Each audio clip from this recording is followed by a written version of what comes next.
যে ধ্বংসস্তূপ তৈরি হয়েছে সেই ধ্বংসস্তূপের উপরে এই মুহূর্তে আমরা নির্বাচন করতে পারবো? কেউ যদি আমাদেরকে বলে এক্ষুনি নির্বাচন দাও, তাহলে আমি সন্দেহ করছি।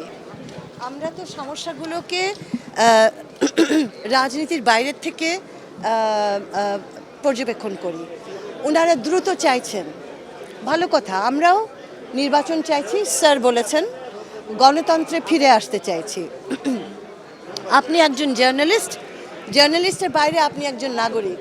আপনি বলেন যে ধ্বংসস্তূপ তৈরি হয়েছে সেই ধ্বংসস্তূপের উপরে এই মুহূর্তে আমরা নির্বাচন করতে পারবো? তাহলে এই কথা জিজ্ঞেস করে আমাদেরকে কষ্ট দেবেন না।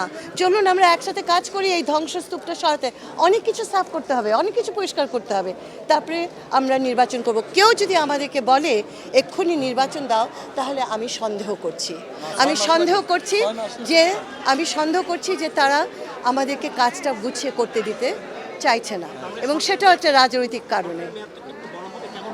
সেটা আমরা এখনও জানি না, টু আর্লি টু সে। আর আমি একজন একক ব্যক্তি হিসেবে যার উপরে মন্তব্য করতেই পারি না, কারণ আমরা তো এখন পর্যন্ত বসিনি। তবে we will give our best, এবং স্যারকে আমরা আমাদের জীবন দিয়ে দেবো, আমাদের গুরুকে আমরা আমাদের জীবন